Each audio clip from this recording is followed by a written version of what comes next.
This is Roy here with his crew. There's Janice,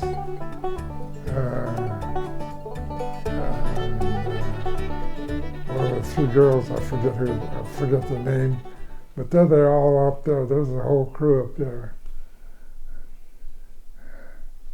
And this is my mother here.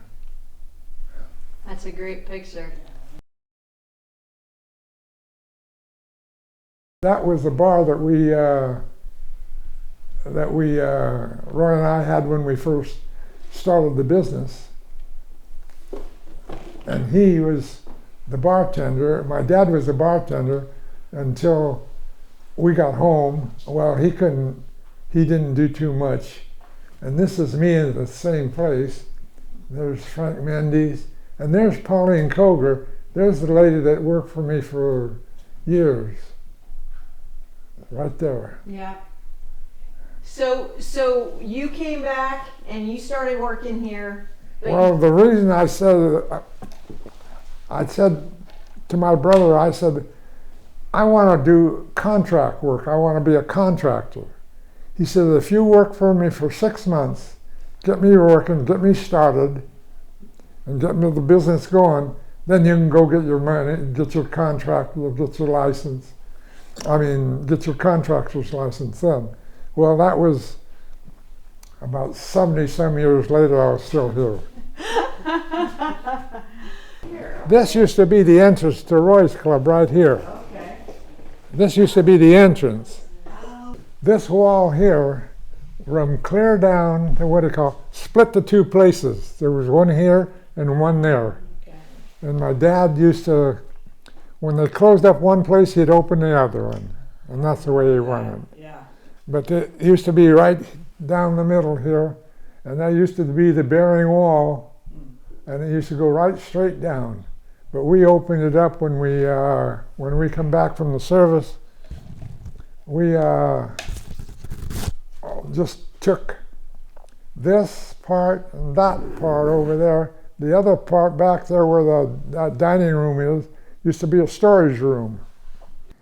The old shanty was a hideout for the mobsters in the Middle West. There was Pretty Boy Floyd, there was a Machine Gun Kelly, there was 4 or 5 of them. And they were the back end of our place, and the shanty were right across the alley from us. So my sister and I, when we seen this big touring car come in and go into there and go into the garage, we knew these people were there. So what we did, we used to the fence was probably about a 7-foot fence, and we either climbed it or we got it, but we got into there, and these people were playing catch ball and stuff like that. So we'd play catch with them and talk to them and everything. And when I got to be about 18 or 20 years old, I got to be friends with Don O'Kane and Lou Verani, and they were the only ones that were allowed in the shanty when these people were there. And he said to me, he said, do you know who you were playing catch with? I said, no. He said, Machine Gun Kelly, Pretty Boy Floyd, I don't remember the names of all of them, but it was the gangsters from the Midwest came out because they were getting a lot of heat in the Midwest, and they'd come out and they'd stay at the shanty for a week or two, maybe even more, until then they would go someplace else and stay. But the shanty was their hideout on the West Coast. I remember you telling me that Billie Holiday used to also come up here. If you could talk about that. Well, they would dry her out by sending her up here. Well, Billie Holiday was up here entertaining in the Revere Hotel. The Revere Hotel at the time had a big stage, and she used to sing there. I mean, they had her up here to dry out. Well, I don't know how she did it, but she found Roy's Club because it was quiet and there was nobody around, and she loved to play pinball machines, and she loved Roy. Now, I don't know whether Roy used to sneak her a drink or not, but I don't know. But as soon as she was through with her songs over on the Riviera, she would take her 2 men with her, and they would come over and sit at Roy's Club. And I don't know if Roy sneaked her a drink or not, but she didn't. She loved Roy. And I used to sit there and talk to her. And she loved to play the pinball machines, and we had a lot of those in there. She came there all the time. And I used to go over there and listen to her sing, too. She was a great singer. So speaking of ladies that would come to the bar, I remember you talking about the working ladies when they wanted to how they would work along the alley in the different houses there, but they would come to visit. There was probably 10 or 20 houses of ill repute. And when the girls were off shift, they wanted someplace to drink too, so they would hit all the bars, I guess. But they were in Roy's all the time. There was probably 4 or 5 of them. They were great people. They were not, they weren't homeless type people. They were very dressed. You wouldn't know them from anybody on the street. But they used to come in and drink because they had, just what I got. But they'd come in about 3 or 4 at a time, and they would, stay for a couple of drinks, and then they would go to another bar, because what they want to do is they wanted to get known. So somebody wanted to come in and wanted that type of business, we'd tell them where to go. And that's why they came in there, or come into the bars. And that's, there was a lot of loggers and a lot of single men. And they had to, they wanted everything, they wanted these type of things. And this place, They had business cards too. Huh? They had business cards too. Oh yes, I had a business card. I don't know where it's at now. We found it when we were remodeling. It was on top of the bathroom. Yeah, it was yeah, they'd give out business cards. That makes sense. Huh? So I remember when, speaking of the ladies and that sort of thing, when you were a kid, I remember you talking about some of the jobs you had and how you would, delivering newspapers was one. I sold newspapers. There was the Times and the Standard. The Standard was the afternoon paper. The Time was the morning paper. I used to come down out when I got through school at 2 o'clock. I'd come down to the Standard, and I'd pick up 10 papers or more, or more than I could afford. And I paid 2.5 cents for them, and I'd sell them for a nickel. So I made, 2.5 times 10. I'd make that kind of money in the morning and in the afternoon. Then about 10 o'clock at night, they used to have the Times, so I used to go over there at night. I don't know what time it was. It was maybe after midnight, I don't know. But I would pick up maybe 10 or 12 papers there, and I would sell them in the bars that were still open, in the restaurants, and wherever. Now, Oberon's at that time was running, and I used to sell my papers in Oberon's, the old Oberon, and the Vance, and all the Second Street was loaded with bars. So I used to sell them. I used to sell my papers probably in about 2 or 3 hours. I used to sell them, and then I used to, if it was a good night, I used to go back and get more of them. And I would stand out in front of it was the Dime a Dance. I forget the name of the place now. It was, it's the Old Town Bar and Grill, but I'm trying to think of the name of the... Lazio's? Huh? Where Lazio's was. Well, that was years later. The Old Town Bar and Grill was upstairs was a Dime a Dance. Oh, that's right. And I used to sit down at the bottom of the stairs, and when people come down, they'd want the paper. And they'd give me a dime or a nickel or what do you call it. Well, one night I went home, and my mom and I used to count my money. I used to probably have, $3, $4, maybe less. But I found a $5 gold piece in it. And this guy gave me a $5 gold piece for a dime, and I just took it. I didn't, I just put it in my pocket. But that's the way I made money for, at that time it was pretty tough.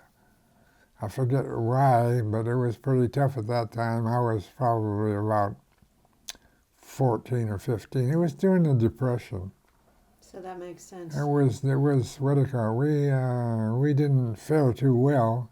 Dad wasn't working at the time, and there was a lot of bars and restaurants that weren't it was tough. I mean, there was no money. When I see this dredge wagon pulled by horses come down D Street, I used to sit out in the curb and wait for him to come back. And when he'd come back, he would pick me up, and I'd help him deliver these canned goods to all the stores and clear out to the park. We used to go, and it took us all day. And then he'd drop me off. When he dropped me off, he'd give me 10 cents. And that was for a day's work.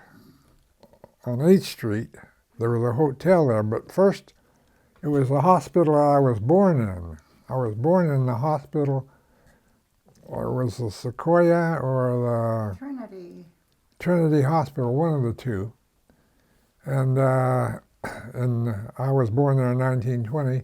They tore it down and built a hotel. And that hotel used to have trying to think of the name of the hotel, and I know it as well as I know my own name, but it had parking in the garage across the street from me. Well, Ed Nyman used to own the hotel, not own it, but he probably rented the garage, and I'd work nights for him. And I didn't really do a lot of work. What I did is I went over there, and they had a little couch for me to sleep on. And when I heard somebody knocking at the door, I used to open the doors. But one night, I got the knock at the door, and I went to the, it was W.C. Fields. He was an actor in and he was kind of gruffy, but he wasn't really. He just acted it. But he said, "You didn't open this door fast enough." And I said, "Well, I just got out of bed." And he just gave me a bunch of bull, but it wasn't really bad. But I met him that way. The early days, there were so many hotels in town, and the reason for it was that when the loggers in the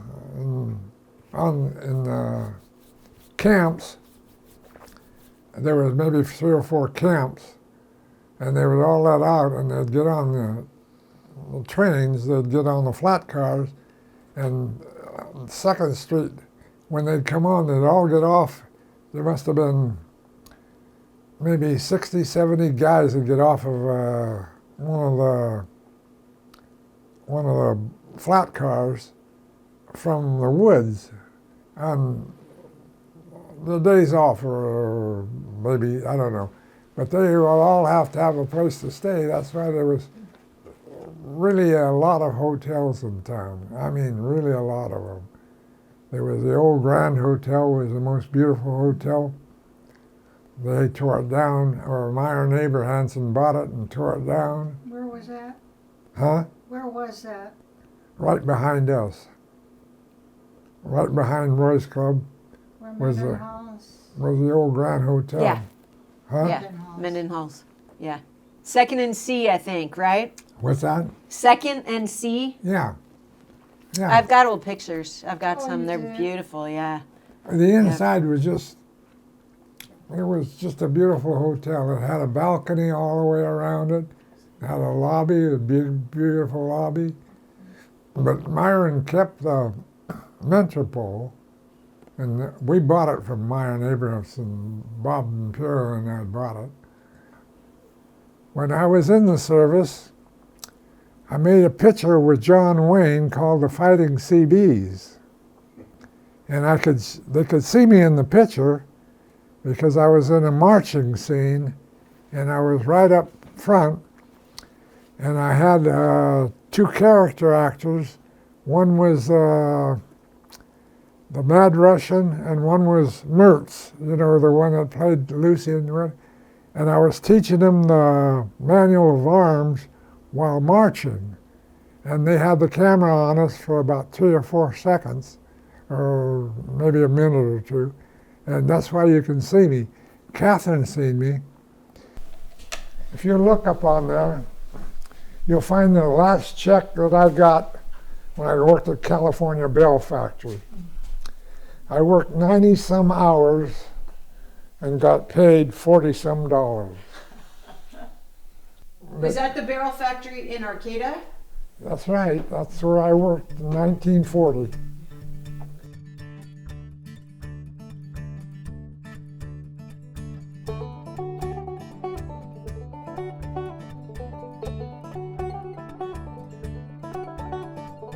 I worked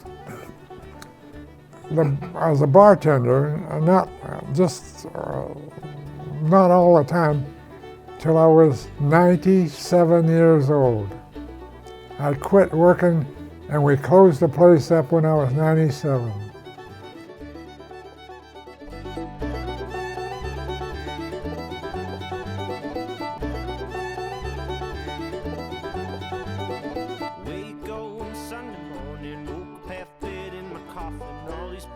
Trying to stay modest. Whiskey's got my belly barking. Just last week I said it's one thing.